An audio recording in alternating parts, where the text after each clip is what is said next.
Kevin, why don't you use FlexJet or NetJets? Oh my God, dude. You want to see me get absolutely reamed and ripped off? And we're talking $250,000 for every fucking thing you want to do on these damn things. It's a ripoff. You want to put on Starlink? That'll be $250. You want to put in a coffee maker? That'll be $250. You want to reskin the wood on the inside? That'll be $250. You want to redo the upholstery in the carpet? That'll be $250. So this video that you're about to watch right here is depicting what it's really like to own a private jet. You see some the good.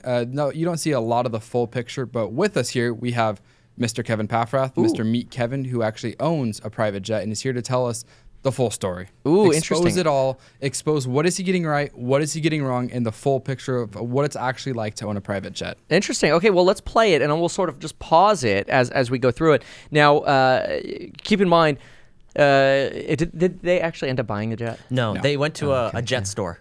Okay. So there's this guy that's been going viral on TikTok who sells jets. I think he's like in London or the United Kingdom or something like that. And he's actually brilliant in that he has this like massive like electronic display, and he could just put stuff on this display to show them the distance of how far your plane could go, and it's fantastic. I wish I had that experience when I was buying a plane, because I was literally flying around the country to go visit different planes to see what the different planes were like. Yeah. It's in this video too. You'll see this in this video. All right, let's listen in. So here we go. Upon entering it, my favorite phrase is "time is money. Buy a jet." So I mean, it really is the whole basis of owning an airplane. I'm always saying, it's not about luxury. It's really about Bullshit. It like for 99% of people, it's all about luxury. They're walking in there trying to justify their plane. That's what they're doing. time machine and being a capital asset to a company.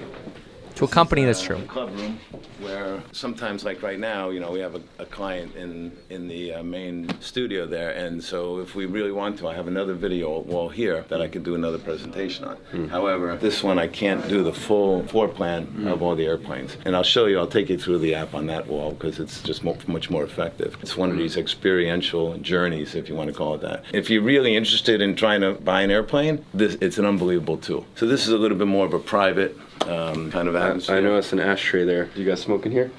You can do whatever you want here. Classic sales guy, by the way. Yeah. Classic sales. I mean, I love it. And you can see, I own one of these little displays. After you buy a plane in the industry, it's very common that the salesperson will get your exact paint job for your plane with your tail number, paint, and they give it to you as a closing gift. Nice. It takes like 3 to 6 months to actually get it, but it's pretty cool, and I have one for mine, and it's a fantastic closing gift. It's a very, very good closing gift. Cross section of the aircraft. I This didn't is really the front entrance of build this this building thing right in here. here, put it in the front window really to sell Airbuses or Boeings. The real reason was obviously is a marketing gimmick to catch the people's eyes in the window. Here on Park Lane, hereabouts at Knightsbridge, I always used to see a jet.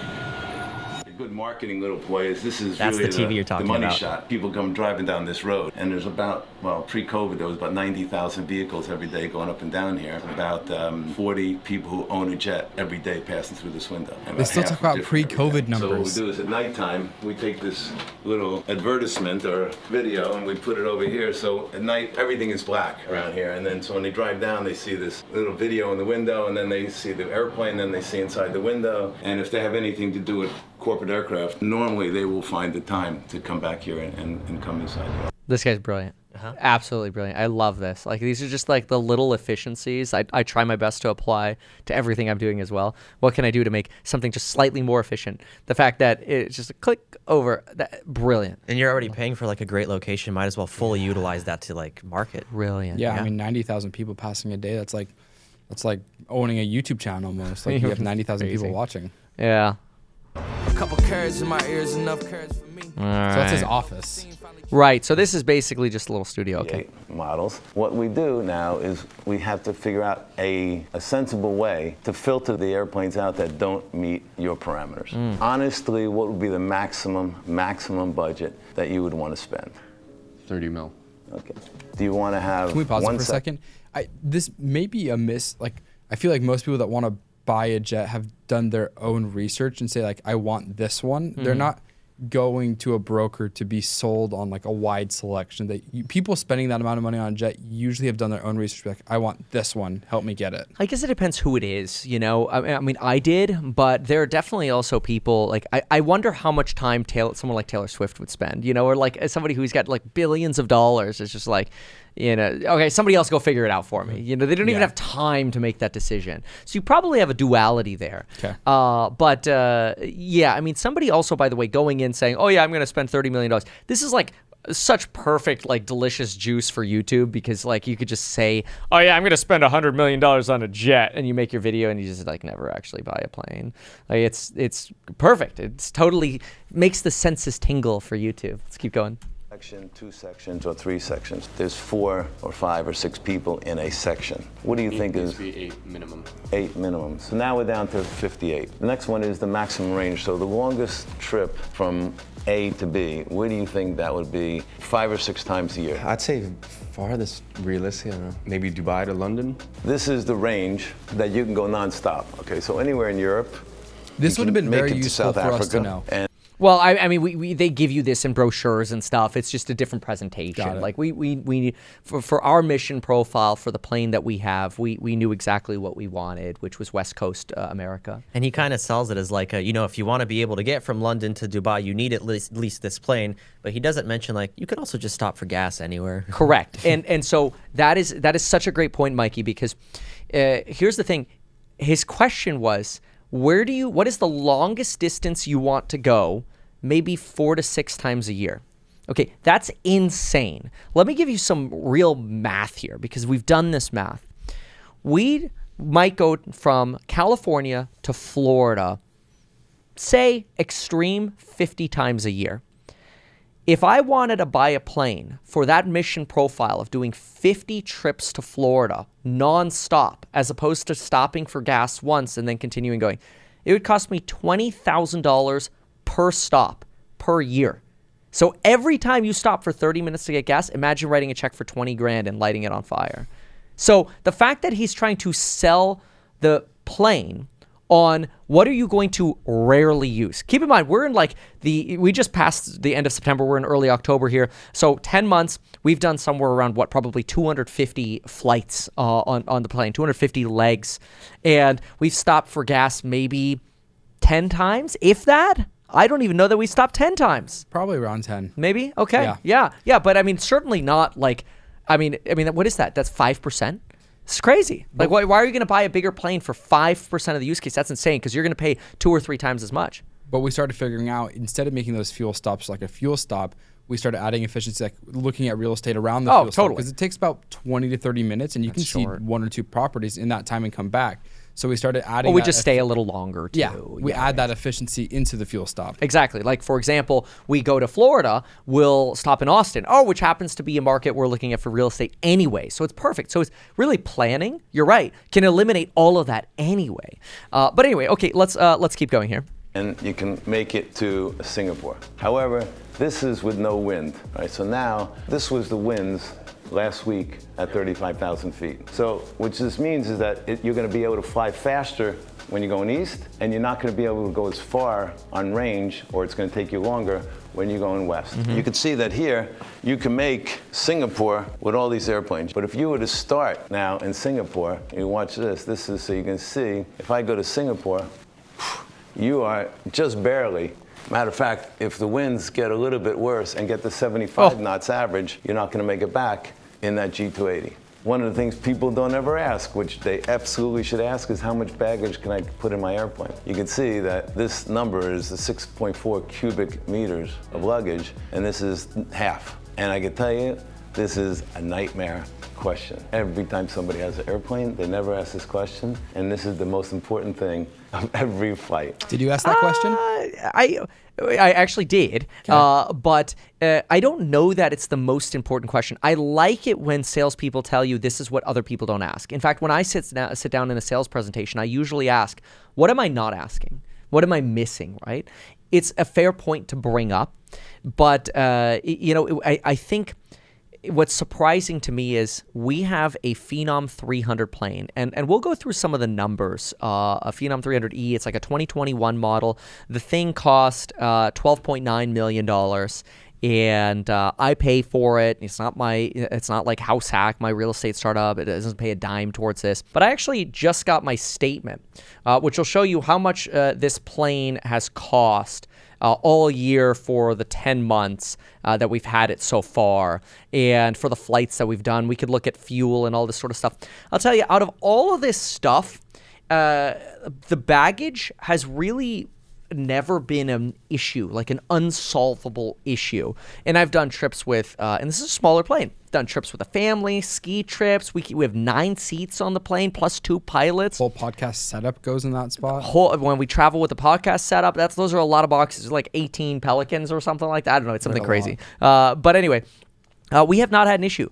Would it be nice to have even more room? Of course. But I mean, like, Are you trying to plan for like this extreme, or are you trying to plan for your daily use? But remember that you pay that back in fuel. Oh my gosh! The more room you have, the more luggage you bring, the more it costs to get there. Well, not only that, the bigger the plane, the more fuel. Yeah. So, like, think about like a G280. Let's see what a G280's fuel burn is. So this is what they're pulling up here: fuel burn per hour. Everything in these planes is per hour.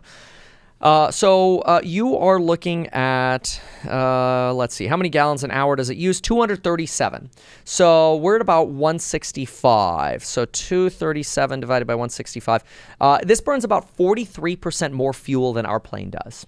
So let's now compare this. I'll pull this up in just a second here. Christian, give me nothing for a second here. Let me find this. And let's actually see how much fuel and what our expenses have been. So go ahead and pull this up. Here's a full breakdown of all of the expenses for our plane. And you could see here are the September expenses. And here on the right side are the annual, so year-to-date expenses. And so it looks like aircraft maintenance, we're at about 42. I'll just focus on yearly figures right now. 10,000. Well, 10,000 for the month. Oh, I guess we just hit some more maintenance. Anyway, $42,000 for the year.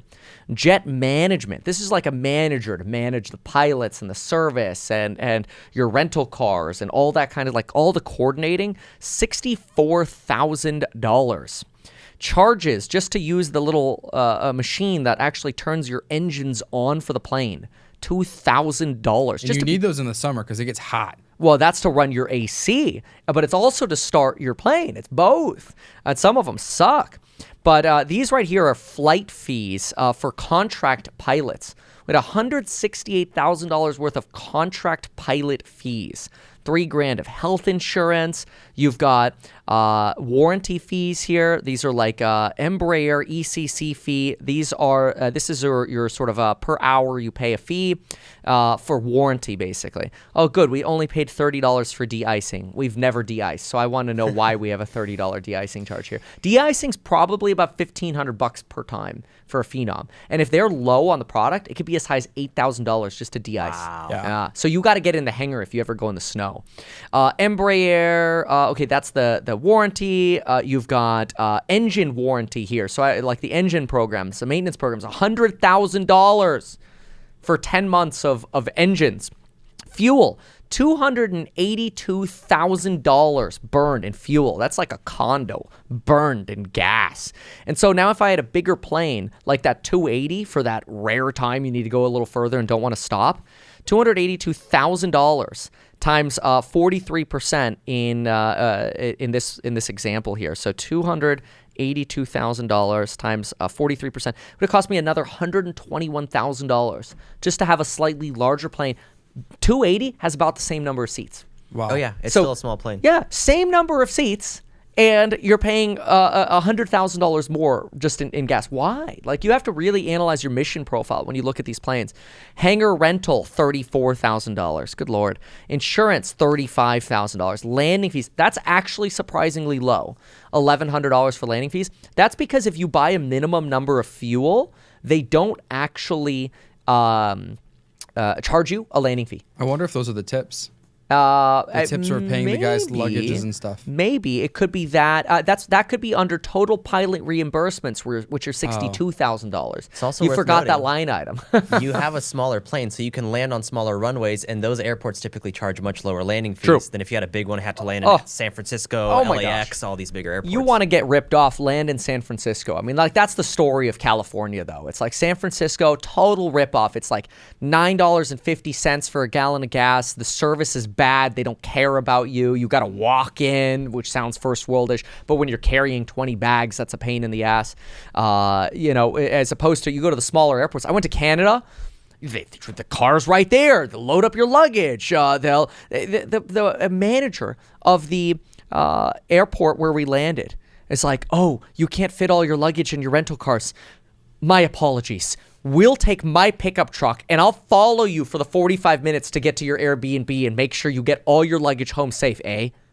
It was great. They were so nice. They're so accommodating. Yeah, I was because there was one rental car short. I'm like freaking out trying to get you this rental car. Texting, right? Yeah, right. And then our airplane manager's like, hey, they got it all taken care of. And then I heard that story. I'm like, wow, like that's They're insane. so good. Yeah. And that wasn't their fault. That was the rental car companies. But anyway, so you can see some other things. Pilot training, $17,000. Pilot salary, you add it all together. These pilot salaries for a year are way, way higher than this, but that's because we had contract for a while and stuff.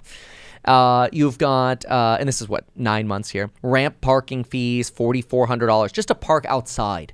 You don't even get a hanger. You don't even get coverage just for parking. Overnight, you're paying $4,000. Rent expense. I gotta ask them what I'm renting here because I don't know what. Maybe that was the life raft. It was the life raft. When we went to Puerto Rico to visit Peter Schiff, you need a raft. How long were you over the water? Like an hour and a half. Look at this. Voice and data charges. This is your internet. $69,000 for the internet. This is stupid. Airplanes are like so expensive. Look at that. This sucker has cost me $1.3 million just to operate for the year. That doesn't even include your mortgage on it when you have a loan. It's crazy. Anyway, let's go back to the video. So let's tab out of there for a sec. That's what it's really like owning a jet. Yeah, that's when you actually own a jet rather than going to the sales office going, yeah, I want a $30 million plane. Ooh. Okay, let's keep playing the video. So this is 100% scale, okay? So I'm 6 foot, I'm 180. This is the exact size. That's cool. It's nice to be able to see that. A lot of people, they really want to be able to stand all the way, but you're sitting most of the time, and that's the scam because in 2021, at the end of 2021, I was looking at the Praetor 600, which you could roughly stand in. Beautiful plane, gorgeous, and the Phenom 300E, which I have, you can't stand in. You crouch to get through it, but you're sitting most of the time. Difference in price? Mine, $12.9 million. Praetor 600, $24 million. Is it worth paying, 50% more in fuel cost? Twice the cost for the plane, basically. Probably not for those little things. That's when you get into like the luxury, like it's a ripoff. Hey, let's keep going. And so if I wanted to take, let's say, the seats on the Gulfstream and compare it to the Challenger, that's the difference in the aisle width. It doesn't look like too big of a deal. You're getting a little bit more aisle width, but really where you see the difference is when we look at the floor plan. So this is 100% scale of the Gulfstream 550. You got the kitchen door here, the galley door, and most airplanes, the front section has these 4 single seats. This is really the normal setup. So the G550, this is what it looks like outside, and this is what it looks like inside. You can see it's got those 3 sections. This is the door that closes off, and you got that bedroom back there and the bathroom behind it. This airplane's got, for the class, it's got the biggest window. See how big that window is? Yeah. It's huge window. This is twice the size of, let's say, the windows on the airlines. Up front, you have This sales guy. You know what he just said? These windows are twice the size of commercial. Oh, the comparison. If you get a window seat on commercial. But it's funny. It's these sales presentations are designed to hit on pain points. Oh, you want to be able to stand, right? You don't want to run out of baggage space, do you? I mean, come on. They're all like, oh, it's not commercial. It's all designed. In Singapore, you got to get there in one stop, man. You can't make a fuel stop. Yeah, we didn't hear it. I mean, maybe he said it, but we didn't hear it in the video edit. There was no talk about fuel stop, like you said, Mike. Yeah. A really big kitchen. Flight attendant can prepare anything. So you don't need a flight attendant. Anything. You don't need a flight attendant. This is ridiculous. This is absolutely ridiculous. Just make one of your employees your flight attendant. Yeah, Senor McKay.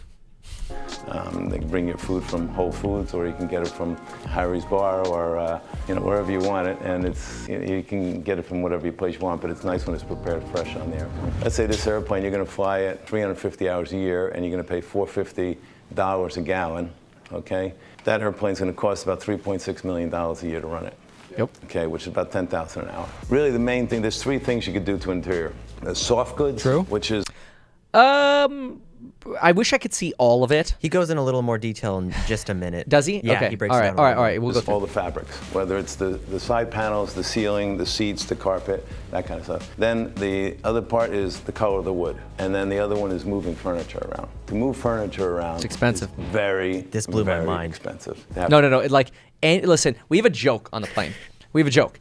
Anything you want to do on the plane is $250,000. Everything is $250. You want to put on Starlink, that'll be $250. You want to put in a coffee maker, that'll be $250. You want to reskin the wood on the inside, that'll be $250. You want to redo the upholstery in the carpet, that'll be $250.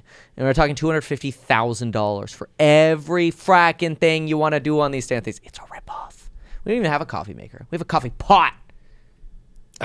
It's a delicious coffee pot, though. The coffee pot's $15,000, just the pot. It is the most expensive coffee pot that exists. It's an aviation coffee pot. $15,000 just for the canister. And they take it inside and they brew the coffee inside in like the little wherever the airport is that you're in, and they fill it up, and then you have coffee for your whole flight. Coffee's great. It stays warm. It's nice. 15K is crazy. For a pot. That's just a pot. Wow. That's not even the whole unit. That's not the warming unit. I'm literally talking about the canister that holds the liquid. When you remove that to go fill it up or wash it out in your kitchen sink, $15,000 for a little metal box. Jeez. Nope. Keep going. To redo engineering drawings. I mean, literally on a G550, just to give you an idea, if you wanted to change this couch to 2 chairs, it would cost about $400,000. What percentage of jet owners would you say just genuinely have it for personal use or corporate use? 2/3. It's one third. What did I say? Most people, it's just a luxury. It's not and honestly, I think it's even less than that. I think, like I said, it's like 99%. Yeah, I think that's way too high. I think very few people have it for personal use. Oh, wow. You have the opposite opinion. He Okay. said the other 1/3 is like charter Corporate. planes. Oh, charter. He mentions charter. So somebody asks in the comments, Kevin, why don't you use FlexJet or NetJets? Oh my God, dude, you want to see me get absolutely reamed and ripped off? It's a very good question because a lot of people do ask me that. I'll tell you why, and I'll make it quick. So basically, I did the math on this. NetJets is going to cost you about $12,000 an hour for a Phenom 300, but they're going to charge you 12 minutes on takeoff and land. So 12 minutes on takeoff and land is 24 minutes. So 24 minutes, if your average flight is 90 minutes, 24 out of 90 is about 26% of the time they're billing you for is takeoff and land, okay? So why does that matter? Because that means if you have a flight hour and you're trying to compare flight hour, it's not actually $12,000 for a flight hour. It's actually 26% more for a flight hour. So now you have to go $12,000 times 26%. I've done all this math so many times. It's about $15,000 per hour for NetJets.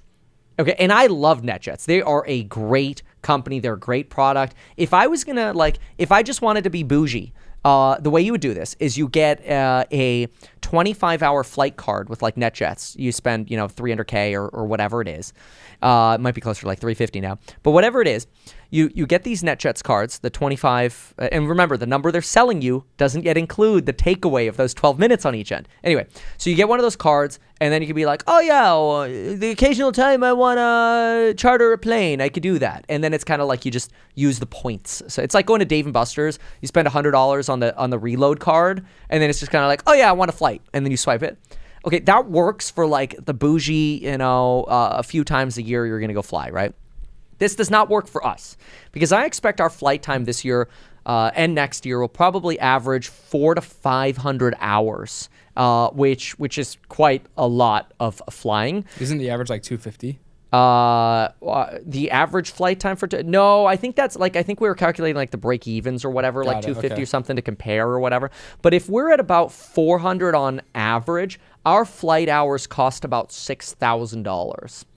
So if you consider that our flight hours cost about $6,000, that's less than half of the net jets per hour. And these are like my real actual hours, not their rigged hours. If I fly 500 hours a year, which is probably going to be likely next year. If I fly, sorry, pilots, if they're watching.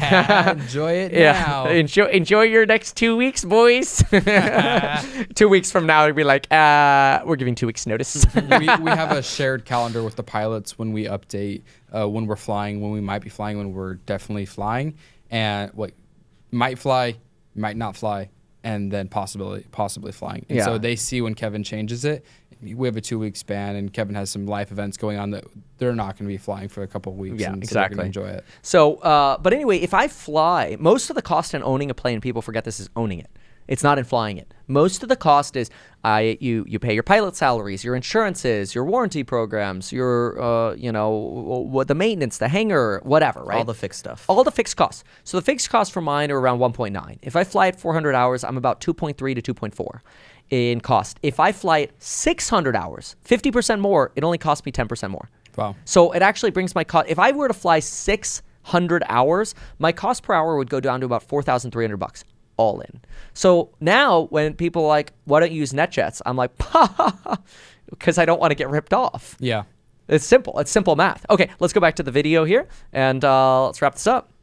Third of all airplanes are out on the charter for third-party charters. Because I think that's probably one of the things that most people don't understand. It's, okay, cool, very nice, you bought your jet, this, that. Now you're down $3 million a year just to maintain it and upkeep it. Yep. Are you seeing that more and more jet owners are buying it, understanding that, for example, in my position, I'm spending maybe $400,000 or $500,000 a year on jet charters. Why don't I buy a jet myself? Okay, what's hilarious about that, and most people are not going to get this, but when he's like, oh yeah, I spent $400,000 or $500,000 on jet charters, bro, that's 30 hours. Unless you got a bigger plane, that might be like 15 hours. Okay, that's not impressive. We flew over 250 hours just in the last 10 months. I'm not trying to compare, but I'm just saying, you do not belong in this store. In fact, if I were the salesperson and somebody walked in going, well, I just spent 400 grand on jet charters, I want to buy a jet, I'd be like, you shouldn't be in here. You should never buy your own plane unless you're flying at least 200 hours. And prove it. Try it. Go get the jet card and prove that you maxed it out. Anyway, keep going. And then why don't I charter it out in the meantime? Well, that is a great question. Okay, that's when you can't afford it. Sorry. Yeah. When you have to charter out your plane and other people are shitting up your jet, it's because you can't afford it. I want to Airbnb my plane so I can make the payments. When you're operating it, when you have an airplane, the budget is broken up into two things. You got fixed cost and you have variable cost. Fixed cost is what you have to pay whether you fly 1 hour or 400 hours. Okay, it's the pilot salaries, it's the insurance, it's the hangar, all those things. Whether you move the airplane or not, you pay. And then every hour you fly it, you have fuel, landing fees, catering, pilots, hotels, Eurocontrol. That's true. Flight, all that a lot of kind people stuff. don't realize that you actually are paying if you stay overnight. The pilots need to stay somewhere. Yep. You're paying for a hotel, you're paying for lunch, you're paying for dinner. Because that's not included in the pilot salary. The owners has to pay that. Yeah, and the pilots are brilliant because they'll like always book Marriotts. So they're like Marriott Platinum or whatever like the highest level is, and they take all the points. I'm like, hey, when do I get my points? I'm paying for it. Let's keep going. So the variable cost per hour is $5,700. So if you're flying 400 hours a year, it costs you $4,000 an hour fixed cost plus 50, so it's $9,500 an hour. But if you start flying more hours, then this is less per hour. Correct. So it's cheaper to fly per hour the more you fly it. Yes. If you're able to charter this airplane for $12,000 an hour, dollars we're talking about, and every hour is costing you half that, that means you're making $6,000 an hour profit, not including fixed costs. If you can charter the airplane. A quick reminder, it's worth noting that the more hours the plane has, the less the value the plane has. So you do have depreciation, which is not factoring in here, but maybe some would say that's a smaller detail. And then you have to do your maintenance once engines hit a certain hour, so then you have downtime. Yes, honestly, that's actually a good point. Downtime is a pain in the butt with the planes. Expensive downtime. Well, yeah, because you can't function when it's down. All right, let's keep going. Now for 200 hours, that's 200 times 6, you're making a profit of $1.2 million. Maybe. That comes off of this, and now your fixed costs are only $400,000. So if you're flying now. This is how to sell a plane, by the way. If you're going to sell a plane, you tell them how you can Airbnb it. That's why real estate prices went up. If half the 200 hours and you're renting it out for 200 hours, if you get this to 400,000 and you're flying 200 hours a year, it's $2,000 an hour plus this. So now it's costing you $7,500 an hour. And the more you fly it, the cheaper it gets. You'll say, well, I can go rent it out 300 hours a year. You can, but every other day you're going to get a phone call. You have to give owner approval, and you're going to say, well, who is it? And, I just did the interior. I don't want them to have red wine. I don't want them to smoke. I don't want them to have a dog. I don't want them to have a coffee. Because they're going to spit on the carpet, and on a Gulfstream, they replace the carpet. It's $70,000. So, or if you have a kid who's chartering the plane, he has a Sharpie, and he's, oh, mommy, and right across the wall on the suede, and you're not going to get it out, so you have to replace the pan. These kind of things are inconvenient. Yeah, that was great. It's a good point, because you see these influencers with their feet on the upholstery. It's those are not those influencers' jets. They are chartering them. Mm-hmm. Somebody will be paying for those feet marks on the upholstery, and so when you rent it out, it's just you're at anybody's. Well, it's also worth remembering that there is competition in jet chartering.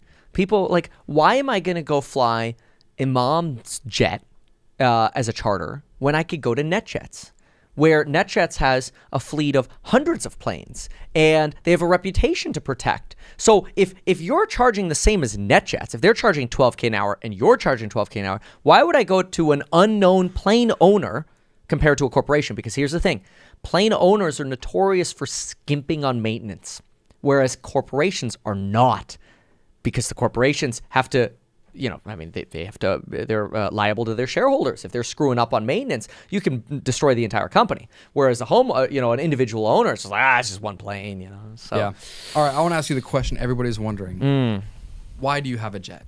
Yeah. What is the reason, and why can't you just take commercial? Right. So my media business, Meet Kevin, pays for the plane, and that's the YouTube channel. House Hack, my real estate startup, has paid $0 towards the plane. We're keeping it that way. There's no expectation to ever change that. The other businesses, our ETF or whatever, nobody pays for the plane. Kevin pays for the plane. We want to make that very clear. Why do I pay for the plane? I pay for the plane because I want to be the best CEO ever. And in my opinion, if I'm running multiple companies, so I have to be here in a podcast set, I have to be in my morning studio set, I have to be in Salt Lake in the afternoon, and then I have to be back for podcasts. I can only do that with a plane like this. And you guys have seen it. What has your experience been, McKay? And over this last, tell us some of your days. You would not be able to operate so I go probably on 75% of the trips. The other 25%, we still have a team. We still have multiple companies we're running here. I don't go on every flight, but I go on 75% of them. And in the morning, Kevin's media business is the priority. Then it goes, okay, House Hack Real Estate. Okay, he has some ETF things he has to answer. Okay, he has some other meetings with some other businesses that are in development. You could not have that. I don't even want to say luxury. It is very much a tool. We don't get to go, oh, he gets to go on the private jet. It's okay, everybody has their iPads because they're working on a project. There's always something being done. And if you take that time that you're saving with a jet and you were to put that going through TSA, going through security, oh, your bag got lost, now you have to wait at the baggage checking for 2 hours, the amount of time that we save, and that's not the excuse we use, but it increases our productivity to be able to run these businesses, to allow you to be the best CEO to House Hack shareholders. It allows you to be the best CEO for your employees, and it allows you to be the best dad you can be for your kids, to be at home to tuck them in at night after flying to 3 different states. That's also true. Yeah, we're about to double our children at home from 2 to 4, and then maybe some more next year, knock on wood. But anyway, yeah, it's wild. I would not have decided to create the real estate startup House Hack if I didn't have this, because I would have had to have dumped my other business ideas, because then the amount of time it takes to operate House Hack it's a lot, and I'm willing to dedicate that time, but I don't have the time to sit at an airport 4 times a week and then never see my family, because then I'm not living, then I'm a slave. Yeah. And I will always give every ounce of commitment that my companies need. They're my babies, but it wouldn't be possible without the plane. And if you're as a House Hack investor, if you're a House Hack investor listening to this, obviously, if you're interested, go to the website, read the circular, very important. There's always risks into investing into startups. House Hack investors are getting the best of both worlds. They're getting you dedicating every hour possible to House Hack while still getting the benefits of a jet that they're not paying for. Such a huge benefit of being an investor. The company is not paying for the jet. Kevin says it, but as the person that makes sure that Kevin is doing everything he's saying he's doing, Househack does not pay any jet costs. It is phenomenal. Yeah, this is Phenomenal. yeah, phenomenal. Just like the Phenom 300.